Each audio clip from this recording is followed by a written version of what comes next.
Chapter 13. There I was, once more broke, which was bad, and dead wrong in my trading, which was slightly worse. I was sick, nervous, upset, and unable to reason calmly. That is, I was in the frame of mind in which no speculator should be when he is trading. Everything went wrong with me. Indeed, I began to think that I could not recover my departed sense of proportion. Having grown accustomed to swinging a big line, say more than 100,000 shares of stock, I feared I would not show good judgment trading in a small way. It scarcely seemed worthwhile being right when all you carried was 100 shares of stock. After the habit of taking a big profit on a big line, I wasn't sure I would know when to take my profit on a small line. I can't describe to you how weaponless I felt. Broke again and incapable of assuming the offensive vigorously. In debt and wrong. After all those long years of successes, tempered by mistakes that really served to pave the way for greater successes, I was now worse off than when I began in the bucket shops. I had learned a great deal about the game of stock speculation, but I had not learned quite so much about the play of human weaknesses. There is no mind so machine-like that you can depend upon it to function with equal efficiency at all times. I now learned that I could not trust myself to remain equally unaffected by men and misfortunes at all times. Money losses have never worried me in the slightest, but other troubles could and did. I studied my disaster in detail and, of course, found no difficulty in seeing just where I had been silly. I spotted the exact time and place. A man must know himself thoroughly if he is going to make a good job out of trading in the speculative markets. To know what I was capable of in the line of folly was a long educational step. I sometimes think that no price is too high for a speculator to pay to learn that which will keep him from getting the swelled head. A great many smashes by brilliant men can be traced directly to the swelled head, an expensive disease everywhere to everybody, but particularly in Wall Street to a speculator. I was not happy in New York, feeling the way I did. I didn't want to trade because I wasn't in good trading trim. I decided to go away and seek a stake elsewhere. The change of scene could help me to find myself again, I thought. So once more I left New York, beaten by the game of speculation. I was worse than broke, since I owed over $100,000 spread among various brokers. I went to Chicago and there found a stake. It was not a very substantial stake, but that merely meant that I would need a little more time to win back my fortune. A house that I once had done business with had faith in my ability as a trader, and they were willing to prove it by allowing me to trade in their office in a small way. I began very conservatively. I don't know how I might have fared had I stayed there, but one of the most remarkable experiences in my career cut short my stay in Chicago. It's almost an incredible story. One day, I got a telegram from Lucius Tucker. I had known him when he was the office manager of a stock exchange firm that I had at times given some business to, but I had lost track of him. The telegram read, "Come to New York at once. L. Tucker." I knew that he knew from mutual friends how I was fixed, and therefore it was certain he had something up his sleeve.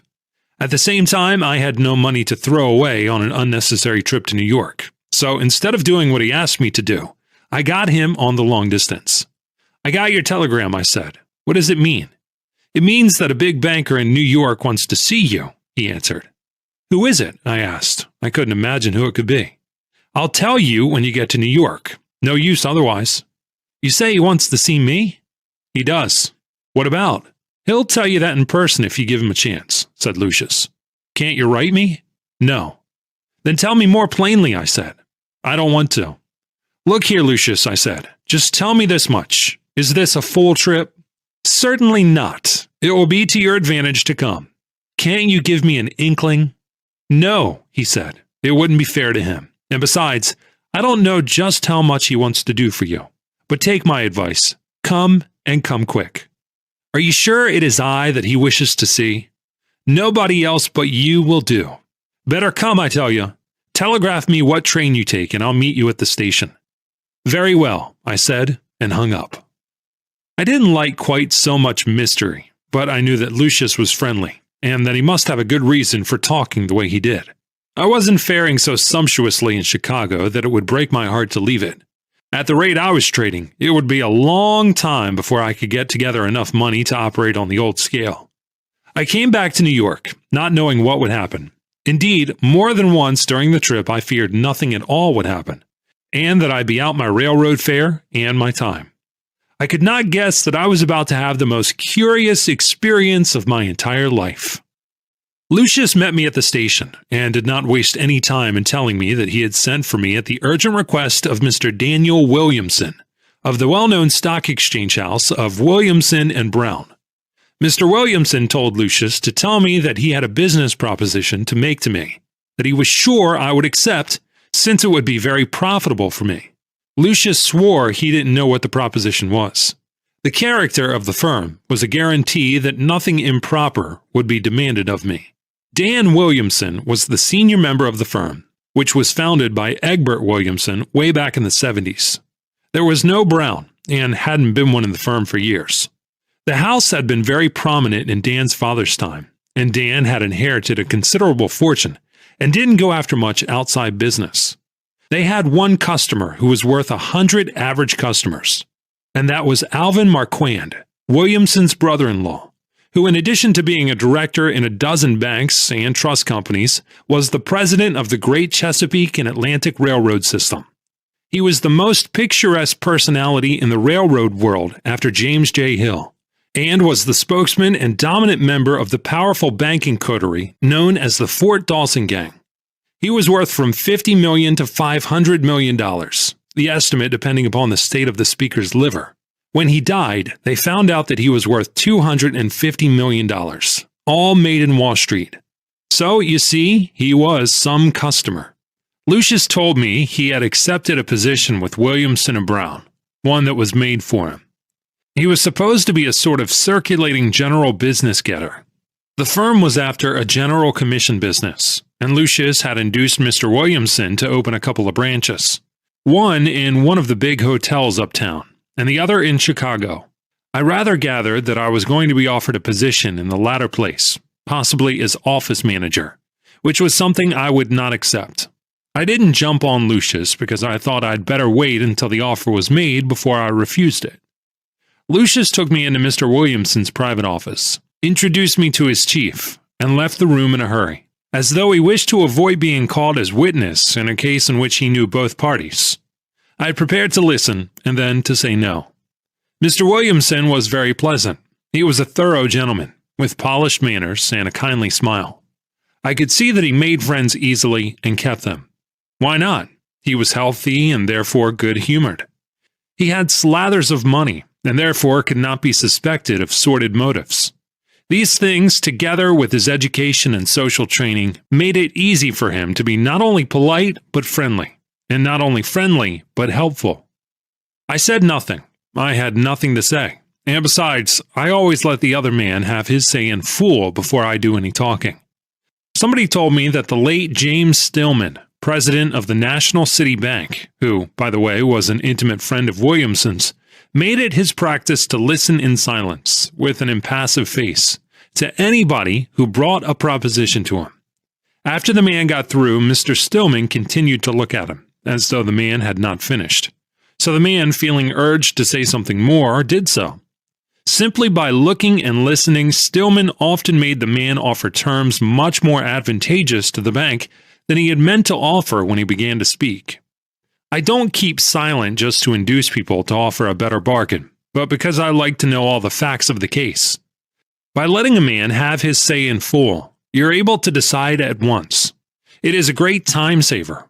It averts debates and prolonged discussions that get nowhere. Nearly every business proposition that is brought to me can be settled, as far as my participation in it is concerned, by my saying yes or no. But I cannot say yes or no right off unless I have the complete proposition before me. Dan Williamson did the talking, and I did the listening. He told me he had heard a great deal about my operations in the stock market, and how he regretted that I had gone outside of my bailiwick and come a cropper in cotton. Still, it was to my bad luck that he owed the pleasure of that interview with me. He thought my forte was the stock market, that I was born for it, and that I should not stray from it. And that is the reason, Mr. Livingston, he concluded pleasantly, why we wish to do business with you. Do business how? I asked him. Be your brokers, he said. My firm would like to do your stock business. I'd like to give it to you, I said, but I can't. Why not? He asked. I haven't any money, I answered. That part is all right, he said with a friendly smile. I'll furnish it. He took out a pocket checkbook, wrote out a check for $25,000 to my order, and gave it to me. What's this for? I asked. For you to deposit in your own bank. You will draw your own checks. I want you to do your trading in our office.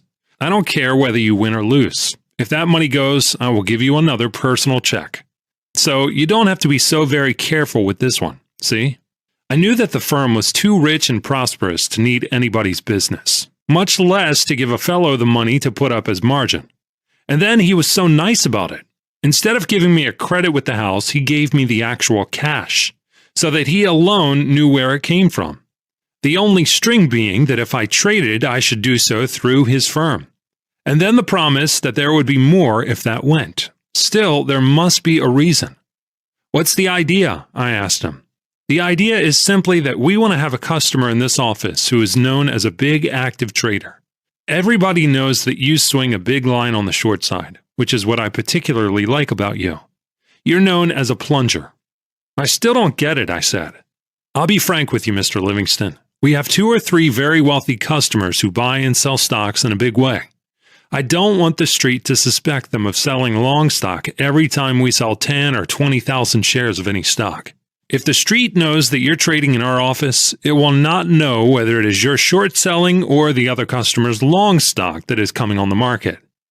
I understood at once. He wanted to cover up his brother-in-law's operations with my reputation as a plunger. It so happened that I had made my biggest killing on the bear side a year and a half before. And, of course, the street gossips and the stupid rumor mongers had acquired the habit of blaming me for every decline in prices. To this day, when the market is very weak, they say I am rating it. I didn't have to reflect.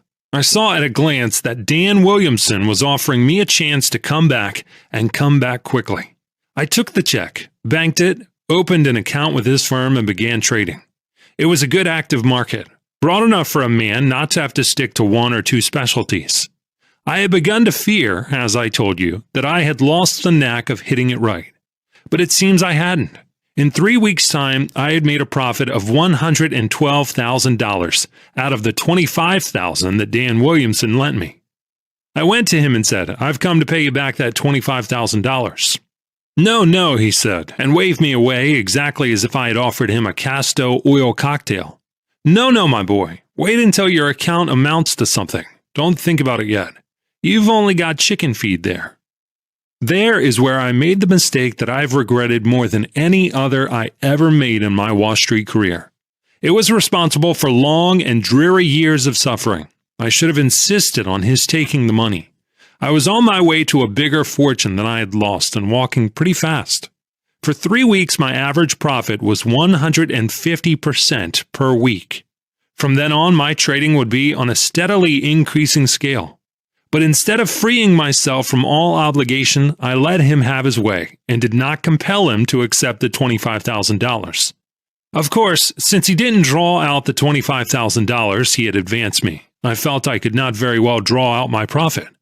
I was very grateful to him, but I am so constituted that I don't like to owe money or favors. I can pay the money back with money, but the favors and kindnesses I must pay back in kind, and you're apt to find these moral obligations mighty high-priced at times. Moreover, there's no statute of limitations. I left the money undisturbed and resumed my trading. I was getting on very nicely. I was recovering my poise, and I was sure it would not be very long before I should get back into my 1907 stride. Once I did that, all I'd ask for would be for the market to hold out a little while, and I'd more than make up my losses. But making or not making the money was not bothering me much. What made me happy was that I was losing the habit of being wrong, of not being myself. It had played havoc with me for months, but I had learned my lesson. Just about that time, I turned bear, and I began to sell short several railroad stocks. Among them was Chesapeake and Atlantic. I think I put out a short line in it, about 8,000 shares. One morning when I got downtown, Dan Williamson called me into his private office before the market opened and said to me, "Larry, don't do anything in Chesapeake and Atlantic just now. That was a bad play of yours, selling 8,000 short. I covered it for you this morning in London and went long."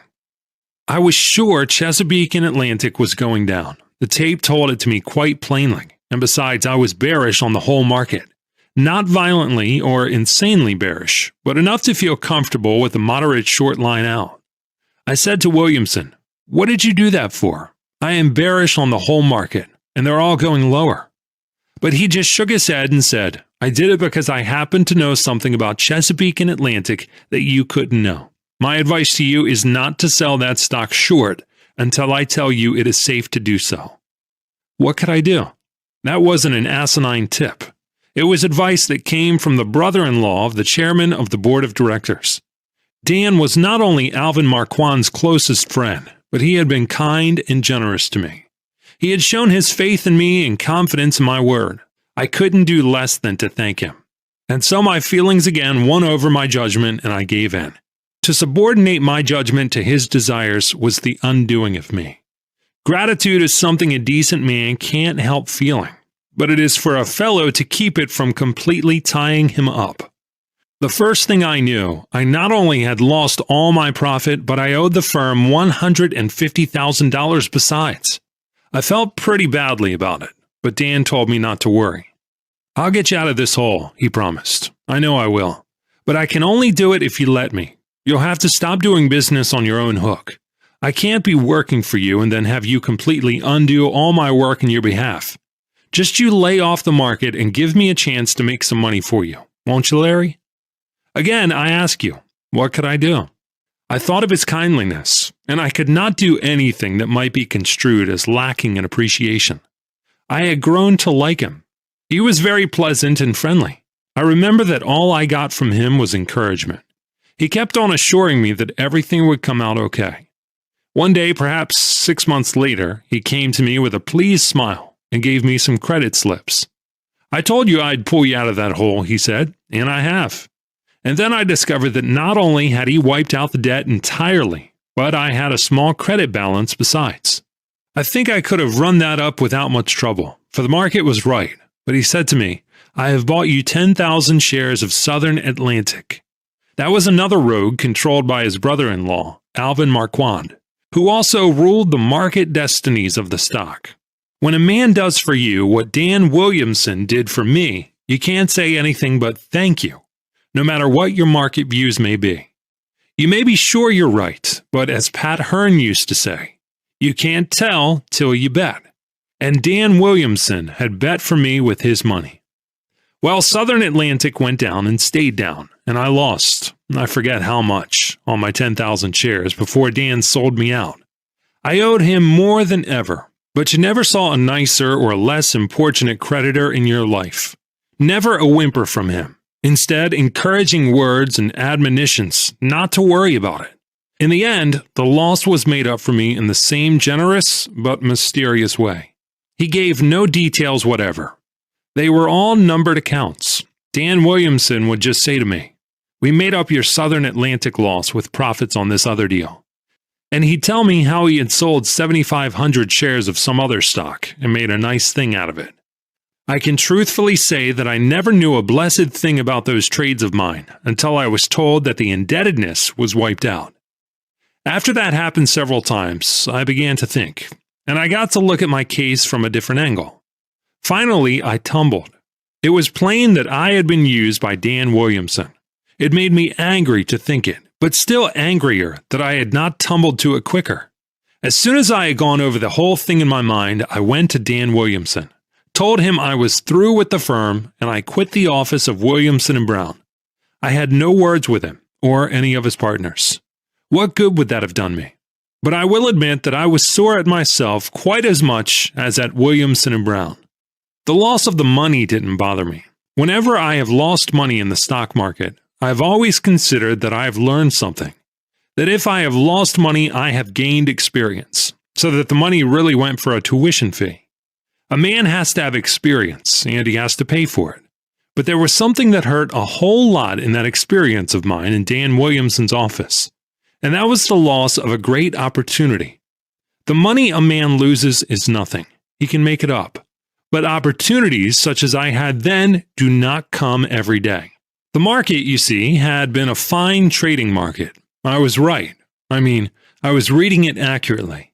The opportunity to make millions was there, but I allowed my gratitude to interfere with my play. I tied my own hands. I had to do what Dan Williamson, in his kindness, wished done.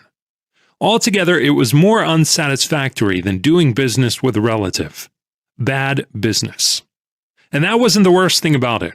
It was that after that, there was particularly no opportunity for me to make big money. The market flattened out. Things drifted from bad to worse. I not only lost all I had, but got into debt again more heavily than ever. Those were long, lean years, 1911, 1912, 1913, and 1914. There was no money to be made.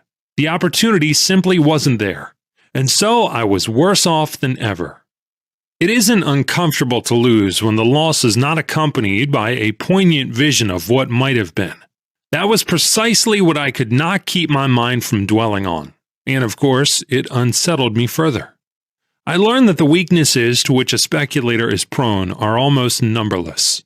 It was proper for me as a man to act the way I did in Dan Williamson's office, but it was improper and unwise for me as a speculator to allow myself to be influenced by any consideration to act against my own judgment.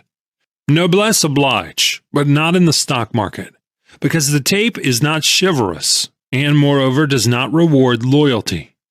I realized that I couldn't have acted differently. I couldn't make myself over just because I wished to trade in the stock market. But business is business always, and my business as a speculator is to back my own judgment always. It was a very curious experience. I'll tell you what I think happened. Dan Williamson was perfectly sincere in what he told me when he first saw me. Every time his firm did a few thousand shares in any one stock, the street jumped at the conclusion that Alvin Marquand was buying or selling. He was the big trader of the office, to be sure, and he gave this firm all his business. And he was one of the best and biggest traders they have ever had in Wall Street. Well, I was to be used as a smokescreen, particularly for Marquand selling. Alvin Marquand fell sick shortly after I went in. His ailment was early diagnosed as incurable, and Dan Williamson, of course, knew it long before Marquand himself did. That is why Dan covered my Chesapeake and Atlantic stock. He had begun to liquidate some of his brother-in-law's speculative holdings of that and other stocks. Of course, when Marquand died, the estate had to liquidate his speculative and semi-speculative lines, and by that time we had run into a bear market. By tying me up the way he did, Dan was helping the estate a whole lot. I do not speak boastfully when I say that I was a very heavy trader, and that I was dead right in my views on the stock market. I know that Williamson remembered my successful operations in the bear market of 1907, and he couldn't afford to run the risk of having me at large. Why, if I had kept on the way I was going, I'd have made so much money that by the time he was trying to liquidate part of Alvin Marquand's estate, I would have been trading in hundreds of thousands of shares. As an active bear, I would have done damage running into the millions of dollars to the Marquand heirs, for Alvin left only a little over a couple of $100 million. It was much cheaper for them to let me get into debt and then to pay off the debt than to have me in some other office operating actively on the bear side. That is precisely what I would have been doing, but for my feeling that I must not be outdone in decency by Dan Williamson. I have always considered this the most interesting and most unfortunate of all my experiences as a stock operator. As a lesson, it cost me a disproportionately high price. It put off the time of my recovery several years. I was young enough to wait with patience for the strayed millions to come back. But 5 years is a long time for a man to be poor, young or old. It is not to be relished. I could do without the yachts a great deal easier than I could do without a market to come back on. The greatest opportunity of a lifetime was holding before my very nose the purse I had lost.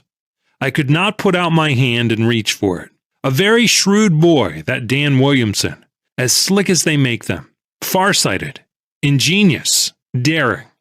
He is a thinker, has imagination, detects the vulnerable spot in any man, and can plan cold-bloodedly to hit it. He did his own sizing up, and soon doped out just what to do to me in order to reduce me to complete inoffensiveness in the market. He did not actually do me out of any money. On the contrary, he was, to all appearances, extremely nice about it. He loved his sister, Mrs. Marquand, and he did his duty toward her as he saw it.